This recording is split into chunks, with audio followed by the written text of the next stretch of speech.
જય શ્રી રામ, જય દ્વારકાધીશ મિત્રો. કેમ છો બધા? મજામાં? તો આપણે મગમાં દવા છાંટવાની છે. જોઈ શકો તમે પાછળ આપણા મગ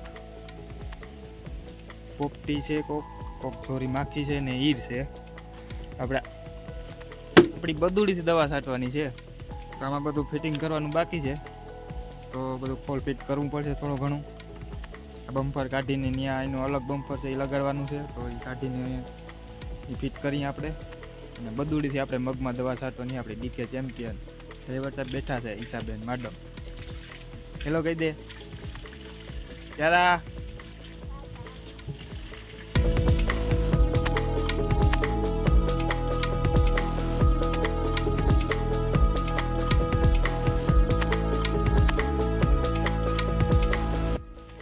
આ છે દવા છાંટવાનું બમ્પર મિત્રો.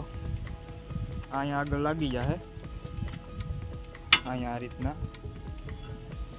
એ સાઈડ એક ઉકું લાગી જાય ને એમાં પછી દવાની નોઝલું ફિટ થઈ જાય.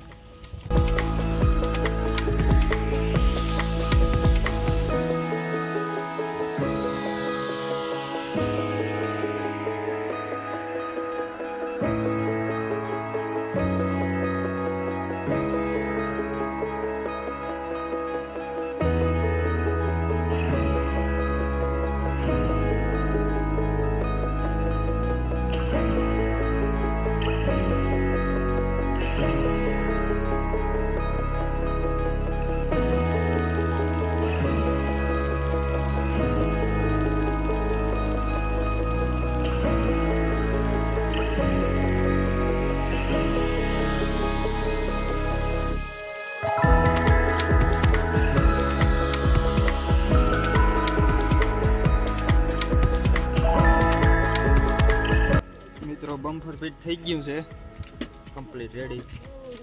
2 બોલ અહીંયા લગાડવાના, 2 બોલ આ સાઈડ આ એંગલના લગાડવાના. હા ઈજી છે, ફૂલ ફિટ કરવું કંઈ જાજી વાર ના લાગે, 15-10 મિનિટમાં કમ્પ્લીટ ફિટ થઈ જાય. આગળ આ બમ્પર છે, પાટો કાઢી નાખવાનો એટલે આપણું આ બમ્પર ડાયરેક્ટ લાગી જાય છે અહીંયા, અને એ કમ્પ્લીટ ફિટ થઈ ગયું. હવે અહીંયા આપણે નોઝલું ફિટ કરવાની છે, એટલે હવે નોઝલું ફિટ કરી દઈએ. આપણી ચકડી તૈયાર થઈ ગઈ.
નોઝલું કમ્પ્લીટ ફિટ થઈ ગયું છે, ડીકે ચેમ્પિયન.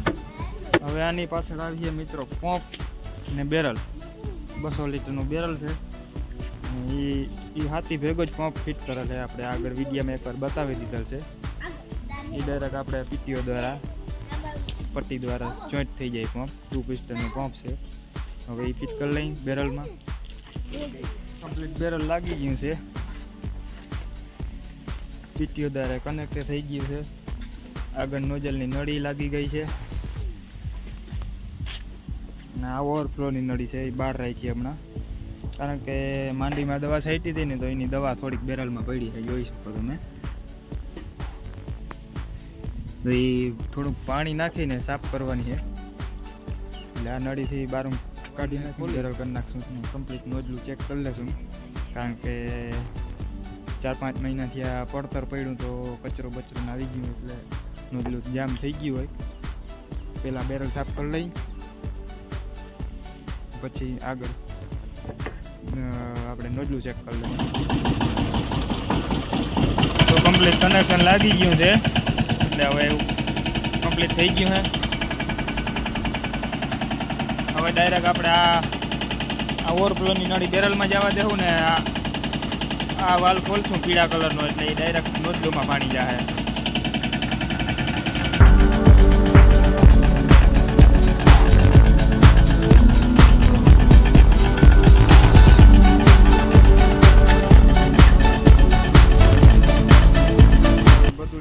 તૈયાર કમ્પ્લીટ દવા છાંટવા માટે. નોજલું કમ્પ્લીટ વરસે છે, આમાં કોઈ પ્રોબ્લેમ નથી. કચરા હતા એ સાફ કરી નાખ્યા, બેરલે સાફ કરી નાખ્યું. હવે ગામમાં જઈ દવા લઈ આવી અને જો આજ ટાઈમ મળશે તો આજ, નહીં તો કાલ આપણે આ મગમાં દવા છાંટવાની છે. ચાલો તમને થોડાક મગ એ બતાવી દઉં. તો મિત્રો આ આપણા મગ છે, 1 મહિનો કમ્પ્લીટ પૂરો થયો છે. આ મગને નેદવાનું ચાલુ છે એટલે કદાચ આજ તો દવા છાંટવાનું સેટિંગ નહીં આવે, એટલે કાલે જ દવા છાંટા છે. ઈર છે, પાંદડા ખાઈ લીધા, પાંદડા ખાધલ છે પણ આમાં ક્યાંય મળતી નથી ઈર. આમાં ખાધલ છે એના ઉપરથી અડકર આવે કે ઈર છે આમાં. અને પોપટી સૂંહ્યું છે તો એના માટેની દવા છાંટવાની છે. મહિના દીના મગ થયા છે કમ્પ્લીટ, 4 પાણી આપ્યા છે. તો મિત્રો દવા આવી ગઈ છે ઈદની ને પોપટી ચૂહિયાની બધી.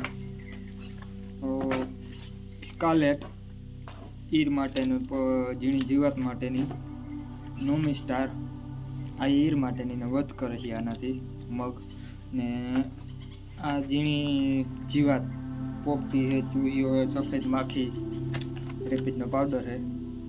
આ બધાનું આપણે દ્રાવણ કરી અને આપણી બેરલમાં નાખી દેવું ને દવા છાંટશું. અને મગમાં કે ઉનાળુ ગમે એ મોહમ હોય, મગ છે, તલ છે, ચોરી છે, ગમે એ તમારે પાક હોય, તમે ટાઢાપોરની જે દવા છાંટો ને એ વધારે ગણ કરે. કારણ કે તડકાનું જીવાત ને જે ઈર ને બધી હોય એ તડકાના કારણે નીચે વહી ગઈ હોય પાંદડા તરે, એટલે દવાનું રિઝલ્ટ બહુ સારું નથી આવતું.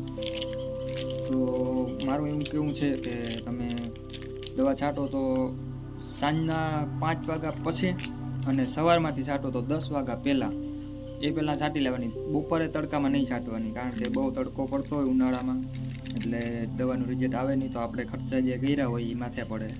એટલે ટાઢાપોરનું છાંટવાનું બને તો કોશિશ કરવાની. ને મારે તો ટ્રેક્ટરથી છાંટવાની છે એટલે એમાં તો કંઈ આપણે મહેનત તો પડવાની છે નહીં. બેરલ ભરવી એટલી વાર મહેનત છે, બાકી તો ટ્રેક્ટરથી છાંટીએ નથી, આપણે બેરલ ઉપાડવાનું. એટલે 5 વાગ્યા પછી છાંટવાનું, બરાબર. એટલે ટાઢું વાતાવરણ થઈને ઠંડુ વાતાવરણ તો જીવાતને બધું બહાર આવે વાતાવરણ છોડમાંથી, એટલે ડાયરેક્ટ દવાનું પ્રેશર એના ઉપર જ લાગે એટલે રિઝલ્ટ સારું મળે. તો ચાલો આપણે બેરલ ભરી લઈને દવા નાખી દઈએ. મળીએ આગળ વિડીયોમાં. ચેનલમાં નવા હો તો મિત્રો સબસ્ક્રાઈબ કરી લેજો અને બેલ આઇકનમાં ઓલ ઉપર ક્લિક કરી લેજો. ખેતી લાયક અથવા ગમે હું વિડીયો અપલોડ કરું તો એનું નોટિફિકેશન તમને મળી જાય. જય મુરલીધર. મિત્રો 1 કલાક થઈ પૂરેપૂરી લાઇટની વાત જો હજી તો આવી નથી.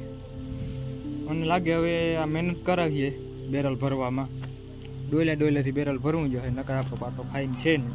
કારણ કે લાઇટની વાત જો હું તો આમનામ હાંજ પડી જાય અને આપણી દવા રહી જાય. રાતના છટાય પણ પછી જે લાઇટને અંજવારે ને એ બધું ના સેટિંગ ના આવે બરાબર. ક્યારા દેખાય નહીં, ક્યારા એકાદો બે છટાઈ જાય વધારે તો એનો તો વાંધો નથી, પણ ક્યાંક વચ્ચે રહી જાય તો એ પ્રોબ્લેમ થાય. એટલે હવે બેરલને આપણે સામે આપણી બધુડી પડી છે, જોઈ શકો તમે, કમ્પ્લીટ તૈયાર કાલની કરી રાખી છે. બેરલ ડોલેથી ભરવું જો હે. ચાલો ડોલથી ભરી લઈએ બેરલ. તો મિત્રો આપણે બેરલ ભરવાનું છે, લાઇટ આવી નહીં હવે ડોલ ટોપથી આપણે ભરી લઉં. કમેન્ટનો રોલ નિભાવશે ઈશાબેન મેડમ. હેલો ઈશાબેન, આપણા સબસ્ક્રાઈબરને હેલો કહી દો. તમે તો બધા મજામાં તો પૂછી લે. આપણે બેન હરમાઈ ગયા. હા, અમારા ચેનલમાં નવા હોય તો સબસ્ક્રાઈબ કરી લેજો. લાઈક એવું બોલતા આવડતું નથી બરોબર. અને ક્યારાબેન એનો સાથ પુરાવશે પડખે ઊભી ઊભી. અને આપણો કેમેરાનો આજ રોલ નિભાવશે ઈશાબેન મેડમ.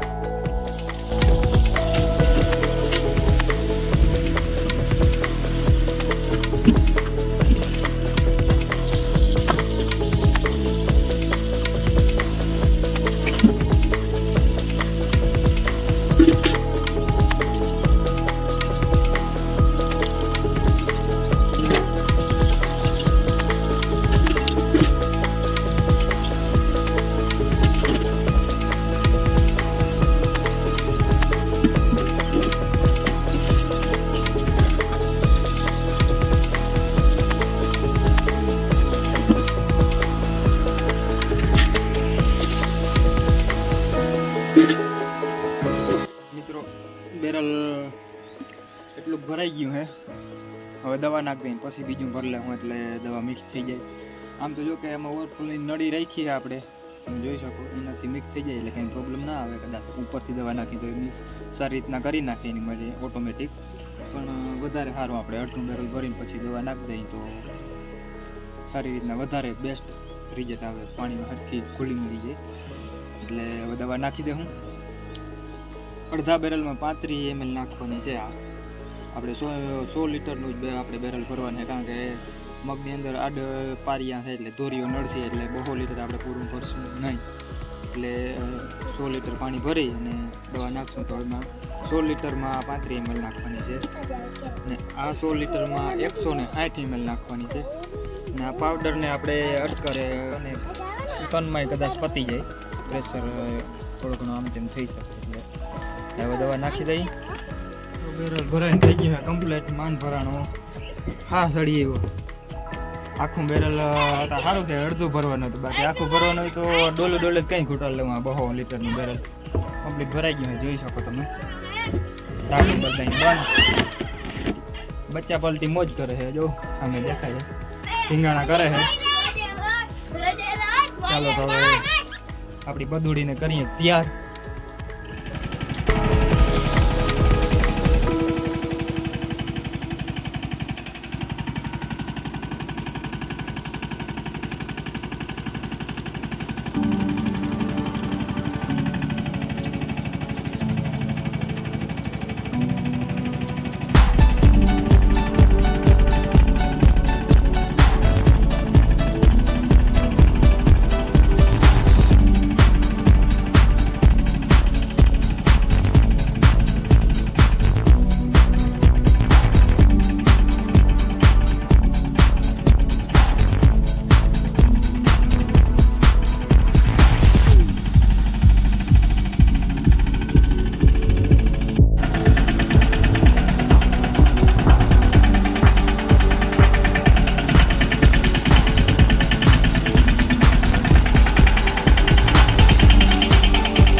ચાલુ કરતા ભૂલી ગયો તો.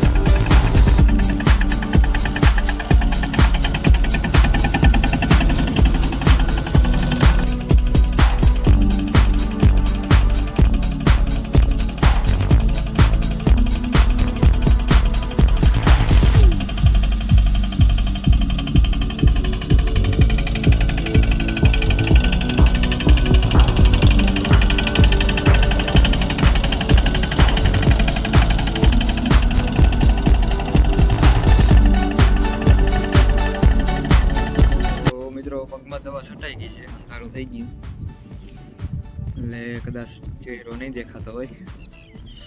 કમ્પ્લીટ દવા છાંટી લીધી છે. ને વિડીયો સારો લાગ્યો હોય તો શેર કરજો, અને ચેનલમાં નવા હો તો સબસ્ક્રાઈબ કરી લેજો. બાકી મળીએ નવા વ્લોગમાં. ત્યાં સુધી તમારું ને તમારા પરિવારનો ખ્યાલ રાખજો. જય મુરલીધર, જય દ્વારકાધીશ.